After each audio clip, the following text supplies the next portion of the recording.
How many people have seen a police program that's being used called Palantir? It is in your police officer's car on your police officer's computer. So while you've got the person pulled over, you can start to drill down on this person. It's not just like a DMV photo and an NCIC anymore. You can see all their bank accounts, the balance in their bank accounts, the last times they declared cash somewhere. You can see every time they hit a flock camera anywhere in the country. Flock is a giant national traffic monitoring system that is basically everywhere now, and they're taking photographs at every intersection all day, and it's using AI to like read license plates, put identities of people, places, and it's just keeping all that data, like all of it. That's what they've got in their car right now, and we're not getting that in discovery. We're not able to confront it, and we're not able to use it as Brady evidence. We've got Fourth Amendment issues galore, obviously. I didn't realize how prevalent it was. There has never been a surveillance program in the history of the United States that was not used brutally and in a corrupt fashion. And now we have the biggest surveillance system that we've ever had. All right, grab some coffee because you're going to need it. This is something we've been talking about on this channel ever since that stuff with kids' online safety started happening in the UK, and how it felt strange when the entire world's governments seemed to be on board with this, even though a lot of us were asking questions like, shouldn't it be the parents' job to monitor their children's online activity? What about parental controls? Hasn't this been a thing since forever? Some of us were calling this out as an invasion of privacy, unconstitutional, just an excuse to lock us in a prison of complete digital surveillance. And when you really think about it, it doesn't seem all that far-fetched to say that using our kids to play on our heartstrings is the perfect excuse to gaslight us into signing away our freedoms. I think it's a pretty reasonable conclusion to come to, especially when you see what's happening right now. But it's always the why at the end of the rabbit hole that never seems to really surface. Now in this video, I'm going to try my best at connecting these reoccurring patterns, but be warned, this is a deeply disturbing rabbit hole to go down. But this is one of the most important things, scratch that, the most important thing that needs to be talked about right now, because it will affect every aspect of your life. So if you're still with me, let's dig a little deeper. Play the devil's advocate that you hear every time we take a bad step towards more digital surveillance. Well, I don't have anything to hide. I don't really care. I don't have anything to hide. Well, why is that, a kindergarten answer? Well, I would argue because a lot of these companies that are engaged in these mass surveillance, or the contractors really that are engaged in mass surveillance, don't ultimately have just watching what you're doing as being enough for them. They're ultimately interested in things like predictive analytics and predictive policing. So based on your behavior now and your behavior in the past, they want to use artificial intelligence to determine what you may do in the future. And in the case of predictive policing, that would be, well, we've determined that you may commit a crime in the future, and so we're going to, send you to a court-ordered physician, or detain, issue house arrest to stop crime before it happens. Essentially, is where a lot of these companies. Well, yeah, and unfortunately, it is that, and there's a lot of companies that have made massive inroads in that type of technology, even though it's been hugely discredited. There's several companies. I think the most notorious at this point was called Predictive. They've since rebranded, but they were less accurate than a coin toss, and people were being deprived of their liberty because of an algorithm that was hugely inaccurate. And ultimately, if you look in the UK, for example, some of these algorithms for facial recognition have been rolled out, even though they've been shown over there too to be hugely inaccurate, and there's no interest in changing vendors even when this inaccuracy is demonstrated. So to me, that says that their goal is to have us induce obedience by the fact that you're being watched all the time, and anything you may do could be used against you, even if you're not doing anything wrong now. an algorithm could determine that certain, errant behaviors warrant you being added to a list of some type. And actually, Larry Ellison of Oracle, who is one of the main funders of Tony Blair's institute, that's one of the biggest pushers for digital ID in the UK, said this at an Oracle shareholder meeting that, we're recording and surveilling everything, and citizens will be on their best behavior because they have to, essentially, paraphrasing. The fact that Donald Trump is listening to that guy is terrifying to me. I mean, he has put some people around him on this tech board that are not friends of freedom and liberty. They're just not. Larry Ellison is leading that pack. Yeah, a lot of them are I would argue overtly and also covertly globalist. You have people, in that network you just mentioned, serving, for example, on the steering committee of the Bilderberg Group, which is, a well-known closed-door meeting, globalist conflab. And unfortunately, I think some of them anyway, have been able to characterize their policies as libertarian, for example, even though some of those same oligarchs are on record saying that the free market is for losers. If you want to get rich, build a monopoly. And build monopolies, they have, unfortunately. But I think, again, this is what I was saying earlier about the World Economic Forum. There's an effort to sell this, since they couldn't sell it from the left. The goal now is to try and sell it somehow from the right. And to try and frame it under metrics and dialectics that'll be more appealing to the group that was most against these policies just a few years ago.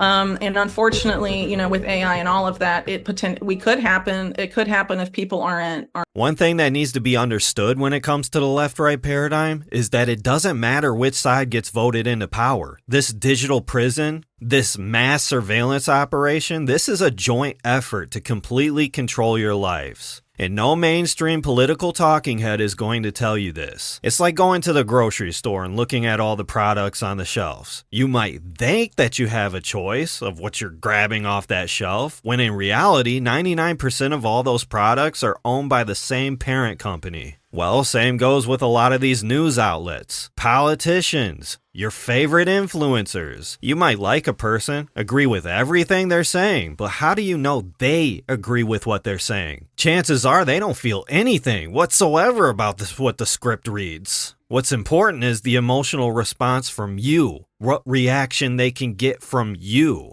It's about keeping us divided and directing our anger at the people we have most in common with. Meanwhile, out in the real world, nothing ever happens and the problems were never resolved. You're still struggling to make ends meet, and corruption is at an all-time high.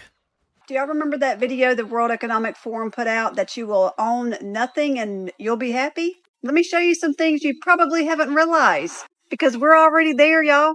Y'all remember when we used to have CDs and tapes? Now you have to pay a subscription every month to listen to your music. Not only that, but you have to pay a subscription to watch television. Do you have a Ring doorbell? You're paying a subscription for that too. Most of you with gaming systems are paying a subscription to play games. You're paying subscriptions for software, like Microsoft. Do y'all remember when we had printers and we didn't have to pay subscriptions for those? Well, now you do. We have ebooks that you have to pay for subscriptions for. This is all for control, because if they don't like what you're reading or what you're listening to or what you're watching, they can cut it off.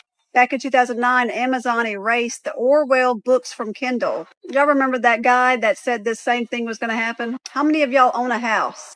How many of y'all think your children will ever own a house? With the housing market as it is, I wouldn't bet on it. Y'all remember when cars were affordable? Not only that, but do you remember when car insurance was affordable? Because I do. It was about 10 years ago. Now I'm paying $300 a month and I've only been in one wreck in my entire life. Looks like that ride sharing will come in handy soon. But back to the housing market. Gen Z is renting, not buying. Here's what it means for the country's future. Yes, more people are having to rent homes. And guess who owns a majority of them? BlackRock. Oh, and back to cars. You know, they have subscriptions for those too now. One day it'll be in all cars, and guess what? If you do something they don't like, they'll cut your car off. John Deere has a digital lockdown. We're on the verge of this being a complete reality, and everybody's just letting it happen because their favorite person is in office, even though he's building a digital prison all around us. And really, who asked for this? Did you? Because I didn't. In my mind, ownership is one of the clearest markers of wealth. And living in a country whose slogan is the land of the free and the home of the brave, I have a hard time believing that when the reality I live in suggests that I should rent everything and be miserable instead, I just can't. But everybody at the top isn't adapting to this own nothing, be happy lifestyle because, oh, I forgot, it's rules for thee and not for me. But we'll soon realize that the system isn't actually broken. It's working as intended. They want you to see the hypocrisy. They want you to see the corruption so that you're up in arms and screaming for a solution. And this right here is what I think their solution is. The only way for us to get to a better place is for the evil people at the top to be replaced with AI. Well, there you go. They are now openly telling you their agenda. I mean, they're not even trying to hide it. As you just heard from the former chief business officer at Google X, Mo Gaudat, now he claims that the only solution to a better world is to replace the evil people at the top with AI. What could go wrong? So now with that agenda being openly stated, it is my own hypothesis, it is my own opinion and speculation that is exactly why we see this going on right now, because the objective of this operation with the whole list and everything going on is to highlight the corruption of the elite, of the evil individuals at the top, to then ultimately bring in the solution of AI governance, the problem reaction solution. What's the problem? Well, you have evil, corrupt individuals at the top ruling the world. What's the reaction? Well, you expose these evil, corrupt rulers to the populace, allowing everybody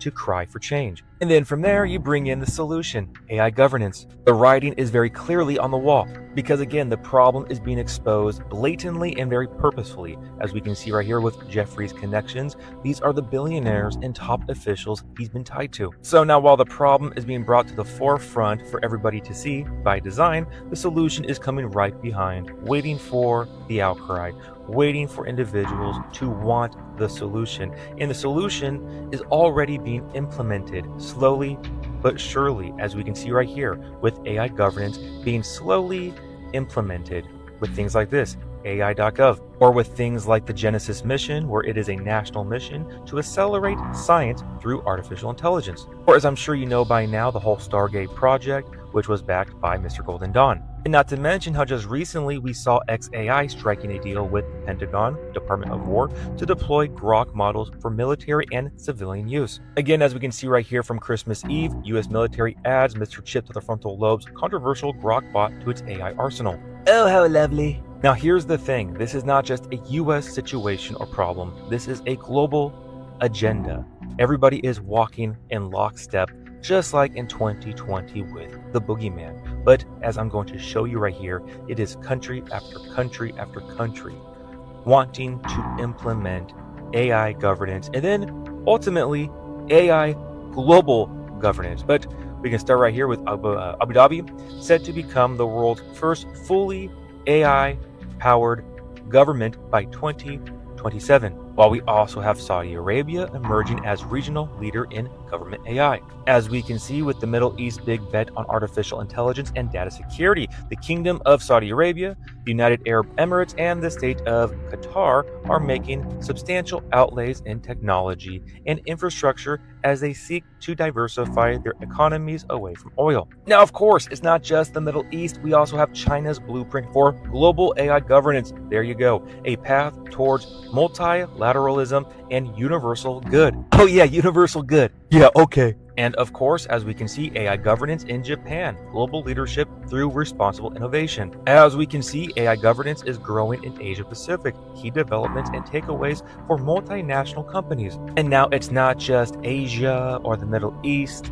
We also have Ukraine and Estonia are embracing government by AI. While of course we can't forget about Russia, how Russia contributes to building the global AI architecture. Are you noticing a pattern here?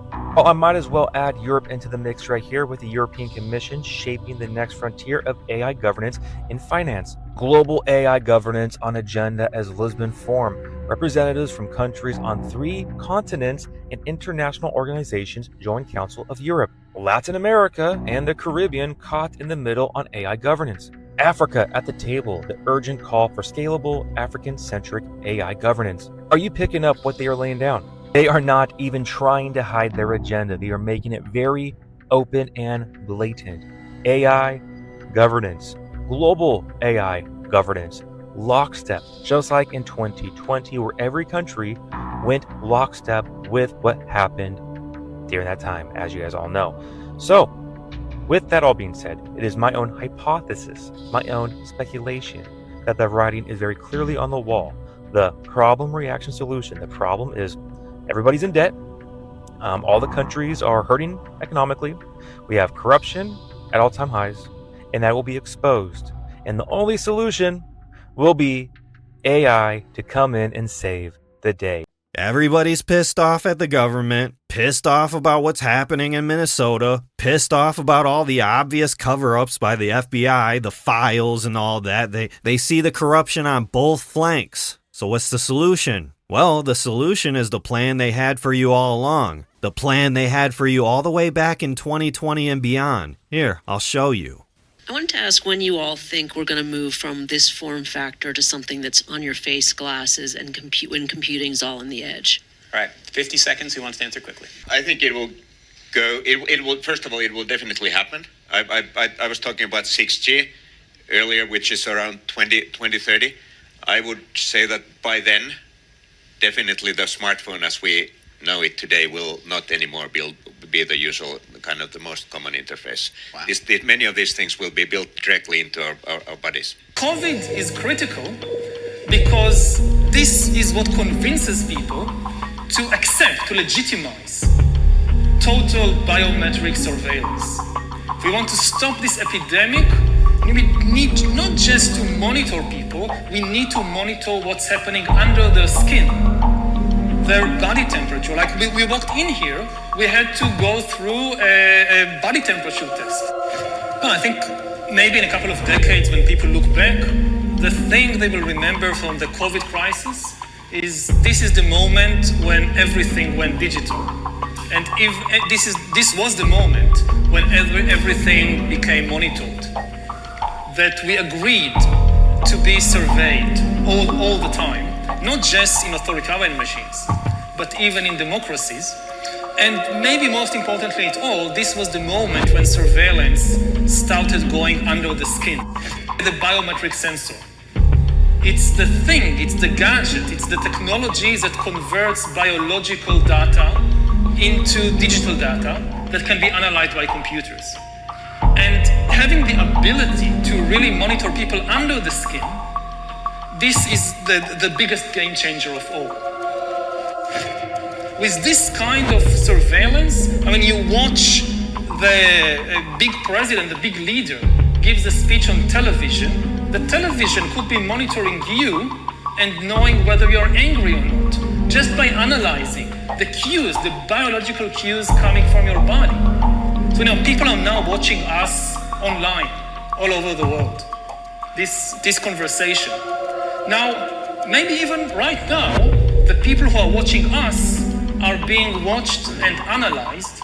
And the thing is, it's not just you're now watching this.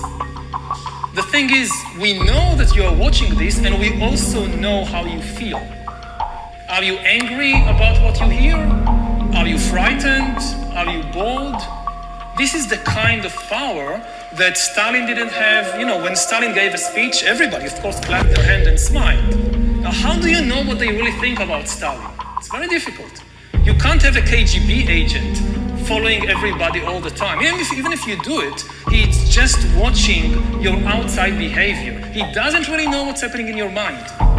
But in 10 years, the future Stalins of the 21st century, they could be watching the minds, the brains of all the population all the time. And also they will have the computing power to analyze all that. It's not just having an agent following everybody all the time. The agent in Stalin's days writes a paper report, and you have these millions of paper reports piling up in Moscow. Somebody needs to read them, to analyze them. That's impossible. Now you don't need human agents. You don't need human analyzers. You just have a lot of sensors and an AI which analyzes it and that's it. You have the worst totalitarian regime in history. And COVID is important because COVID legitimizes some of the crucial steps, even in democratic countries. The really big thing is hacking human beings. To hack human beings, you need a lot of biological knowledge, a lot of computing power, and especially a lot of data.